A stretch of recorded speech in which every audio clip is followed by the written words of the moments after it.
Hello everyone, welcome to success with Rai academy.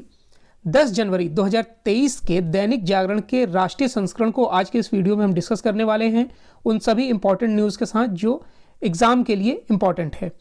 तो सबसे पहली हम न्यूज़ ले रहे हैं, समान नागरिक संहिता पर खुला सुप्रीम रास्ता। यानी कि जो समान नागरिकता संहिता कुछ राज्यों में लागू किए जाने का प्रावधान किया जा रहा था, उसको सुप्रीम कोर्ट ने सही ठहरा दिया है, यानी वो राज्यों का अधिकार है।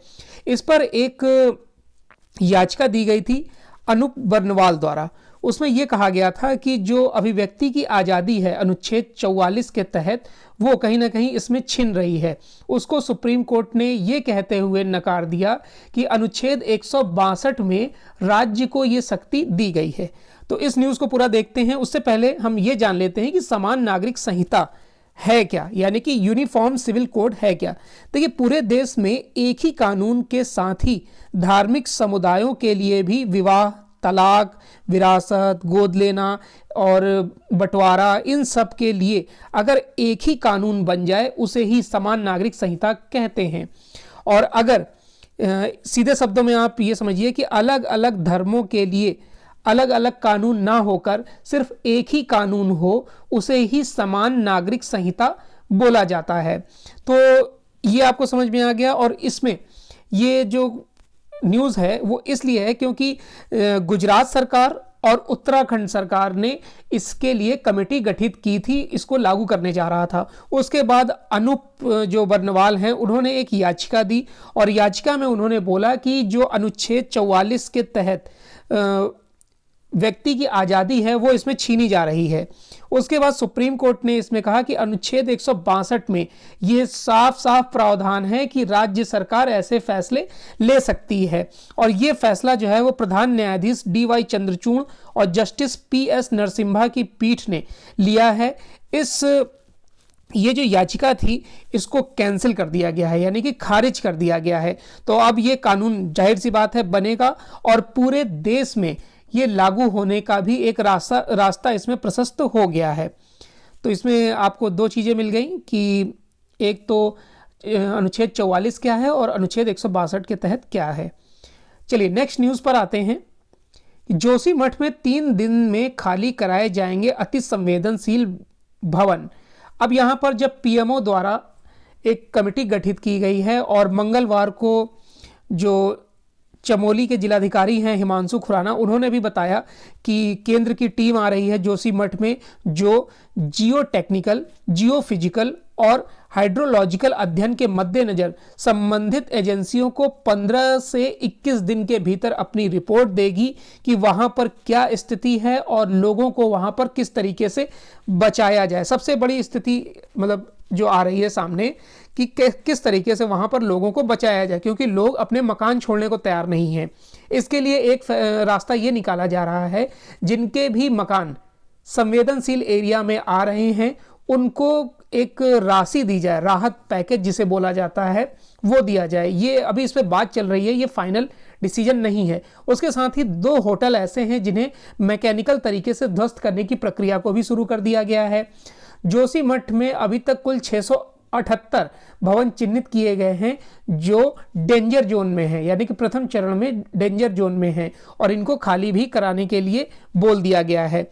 और बहुत जल्दी इस पर समीक्षा बैठक भी की गई है। मुख्य सचिव जो हैं डॉक्टर SS संधू, इन्होंने सचिवालय में बैठक करी और जोशीमठ में जो भी हालात चल रहे हैं उसकी समीक्षा करी और इनको ही रिपोर्ट PMO कार्यालय में जमा करना है।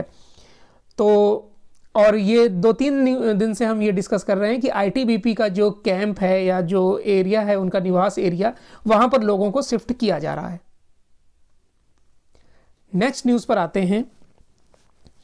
दुनिया में जहां भी रहो, भारत को अपने दिल में रखो।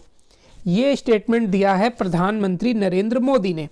ये स्टेटमेंट कब और कहां दिया गया है? इंदौर में दिया गया है, जहां पर भारतीय प्रवासी दिवस मनाया जा रहा है। अब सबसे पहले तो आप ये जान लीजिए कि ये प्रवासी दिवस है क्या।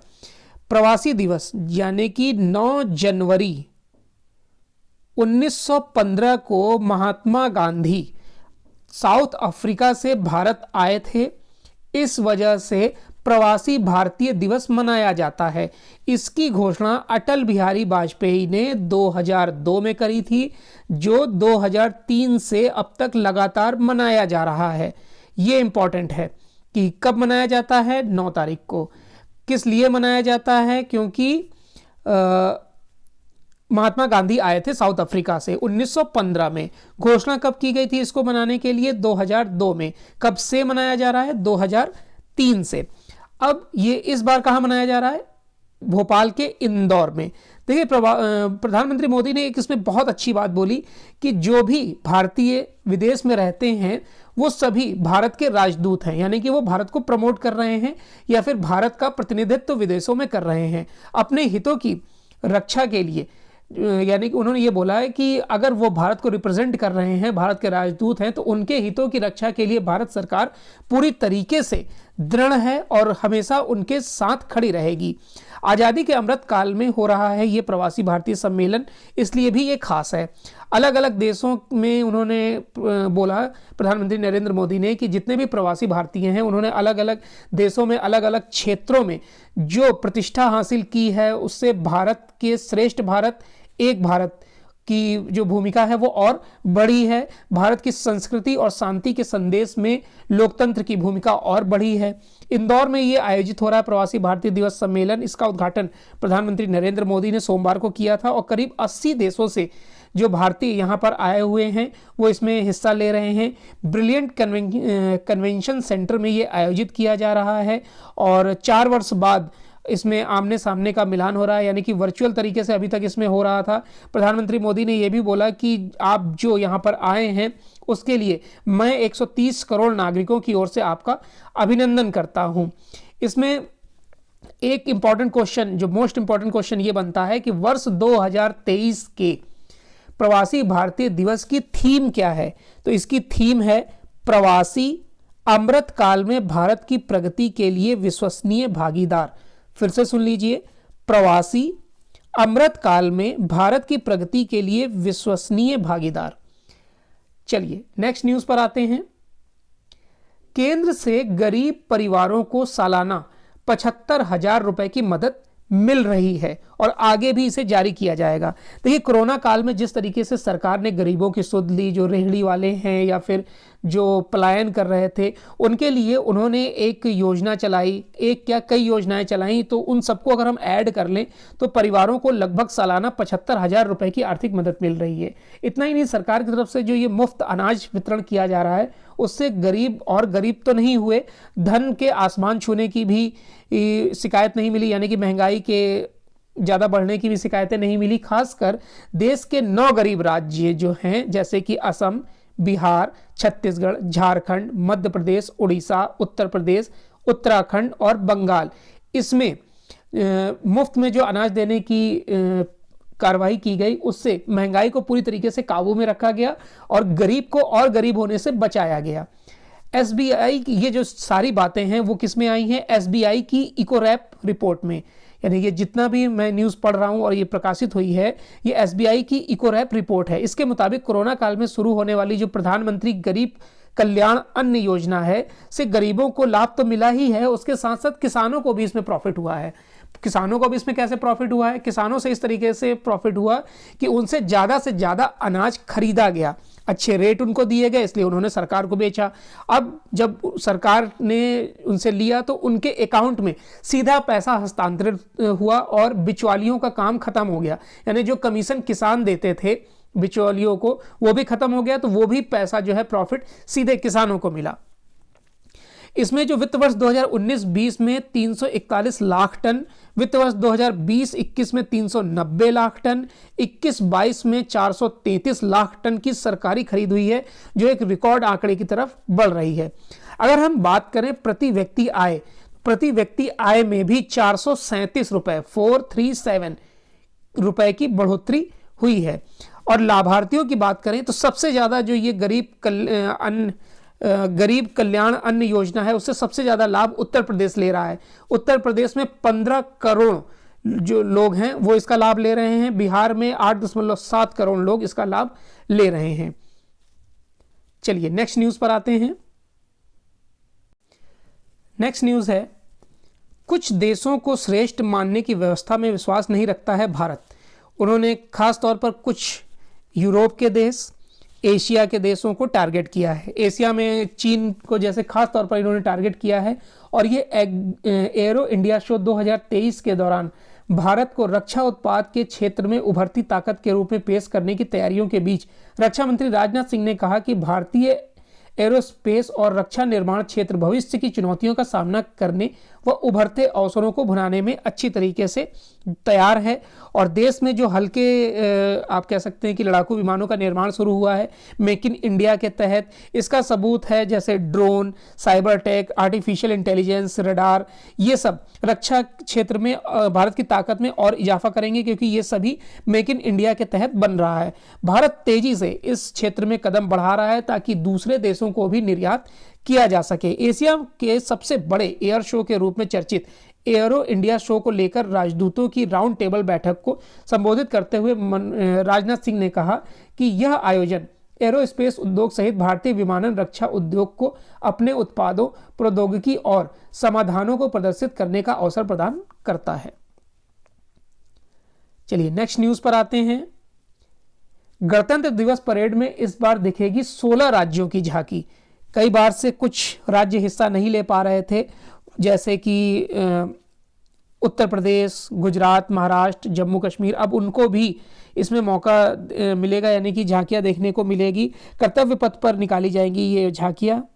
और इसमें जो मध्य प्रदेश है और चंडीगढ़ अंतिम दौर में क्वालिफाई नहीं कर पाया, तो इस वजह से ये इस साल हम लोग को देखने को नहीं मिलेगी इस प्रदेशों की झांकियां। इस बीच रक्षा मंत्रालय ने बंगाल, उत्तराखंड, असम और झारखंड सहित 16 राज्यों और केंद्र शासित प्रदेशों की झांकियों को गणतंत्र दिवस की परेड के लिए चुना है। एक न्यूज और है जहां पर सड़क परिवहन एवं राजमार्ग मंत्रालय ने 11 से 17 जनवरी तक सड़क सुरक्षा सप्ताह मनाने की घोषणा की है। इसमें एक आंकड़ा दिया गया है कि 2021 में 4,12,000 मार्ग दुर्घटनाएं हुई, जिनमें 1,53,000 लोगों ने जान गंवाई। और पूरे विश्व में सबसे ज़्यादा सड़क दुर्घटनाएं और उसमें मृत्यु जो होती है वो भारत में ही होती है। लगभग 11% जितने भी दुर्घटनाएं होती हैं उसका 11% सिर्फ भारत में होता है। तो मंत्रालय ने इसको लेकर कमर कसी है और उन्होंने बोला है कि जो ये सप्ताह मनाया जा रहा है सिर्फ पेपर में कागजी कार्रवाई ना हो, लोगों को सख्ती से इसका पालन करने के लिए बोला जाए और ये सप्ताह भर ही ना चले, पूरे साल भर चले और चलता रहे। तो 11 से 17 जनवरी तक सड़क परिवहन एवं राजमार्ग मंत्रालय मना रहा है सड़क सुरक्षा सप्ताह। आप भी सेफ ड्राइव किया करिए। नेक्स्ट न्यूज पर आते हैं। नेक्स्ट न्यूज है बिजनेस पेज से कि बिना सेट टॉप बॉक्स देख सकेंगे फ्री टीवी चैनल, यानी कि जो अभी तक आप सेट टॉप यूज़ करते थे उसकी ज़रूरत नहीं पड़ेगी। जो फ्री चैनल हैं उन्हें आप आसानी से देख सकते हैं और ये चरणबद्ध तरीके से लागू किया जाएगा। सबसे पहले दूरदर्शन इसे लागू करेगा, जो एनालॉग प्रसारण है उसको बंद करके, और डिजिटल की तरफ बढ़ेगा। डिजिटल उपग्रह प्रसारण का उपयोग करते हुए जितने भी फ्री टू एयर चैनलों का प्रसारण है वो सेट टॉप बॉक्स से होता था, अब वो डायरेक्ट हो सकेगा।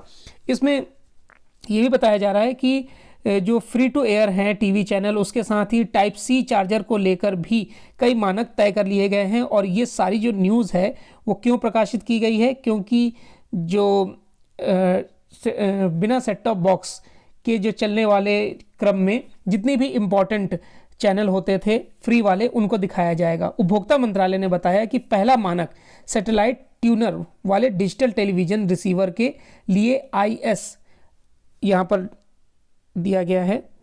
देखिए IS इतना 18/11/2022 जारी किया गया है। मंत्रालय ने कहा कि इन मानकों के अनुसार बनाए गए टीवी केवल किसी उचित स्थान, किसी भवन की छत या दीवार के किनारे इस तरीके से लगाया जाएगा ताकि उसको ठीक से क्लियर कैच कर सके।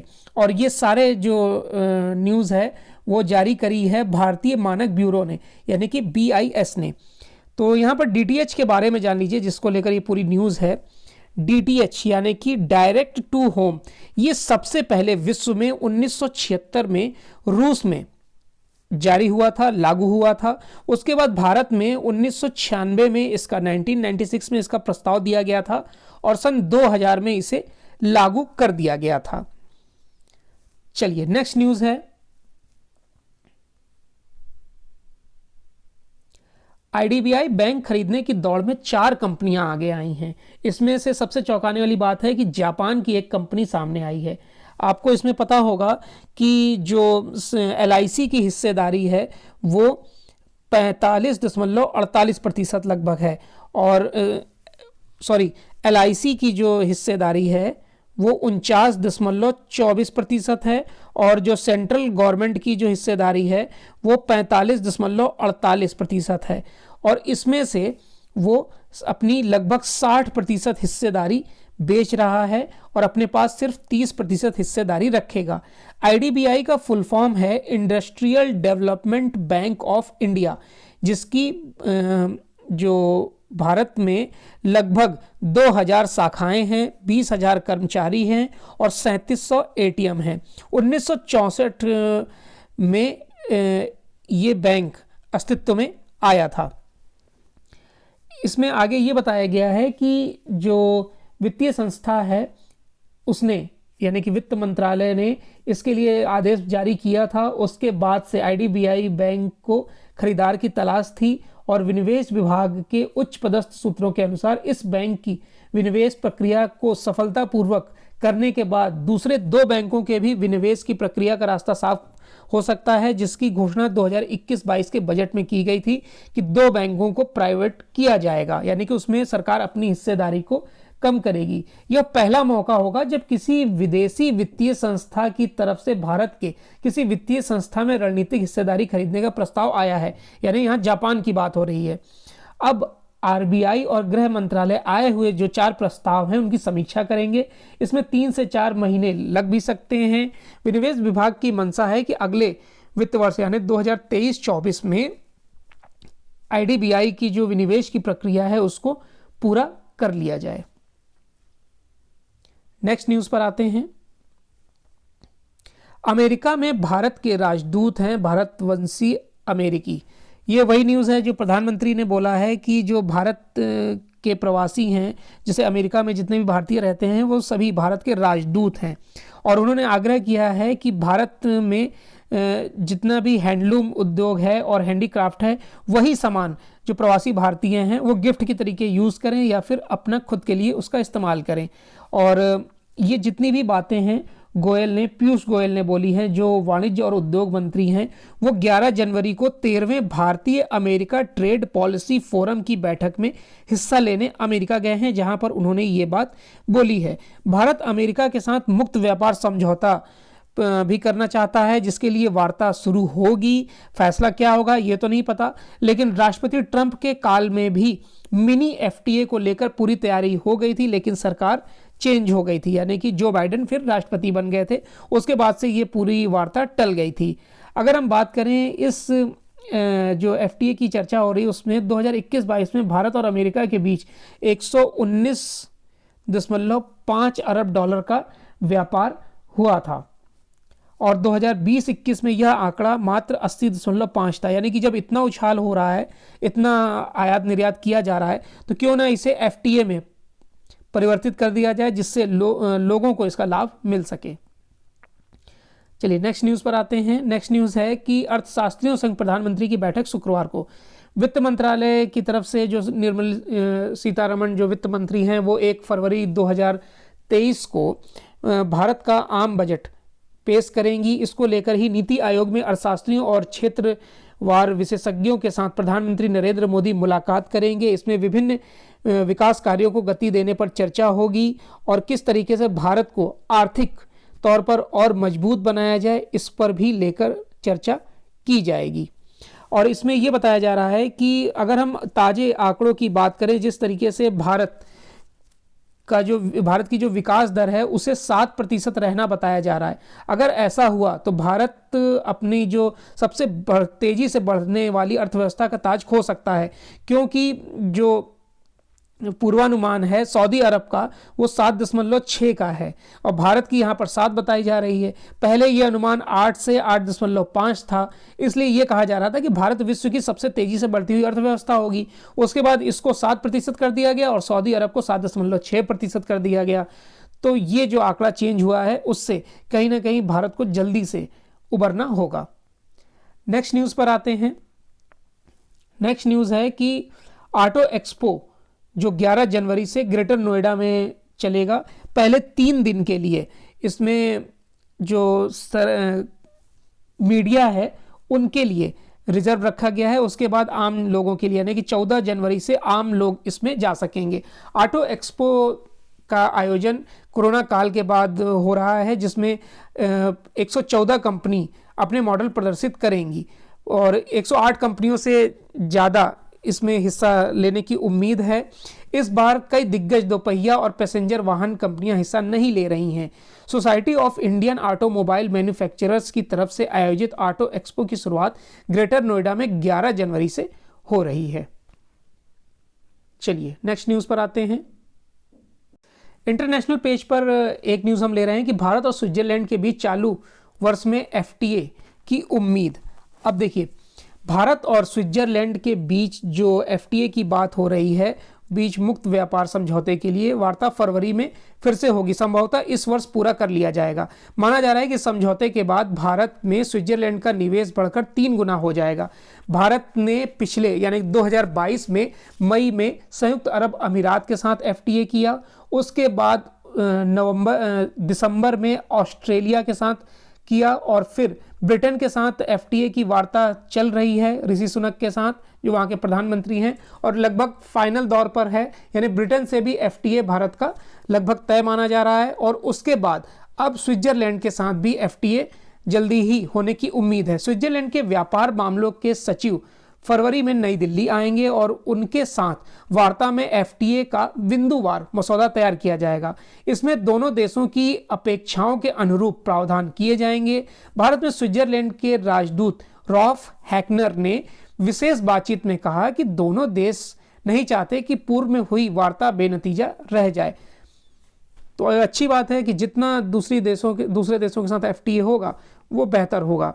नेपाल की संसद में आज संसद सत्र आज से शुरू हो रहा है, जिसमें जो नवनियुक्त प्रधानमंत्री हैं पुष्प कमल दहल प्रचंड, वो अपना बहुमत हासिल करेंगे। हालांकि कर ही लेंगे क्योंकि 166 में 138 बहुमत इनके पास है। चलिए, तो ये आज का यानी 10 जनवरी 2023 का दैनिक जागरण का राष्ट्रीय संस्करण था। आई होप आपको वीडियो अच्छा लगा होगा। अगर वीडियो अच्छा लगा हो तो लाइक और शेयर कर दीजिएगा। वीडियो देखने के लिए धन्यवाद।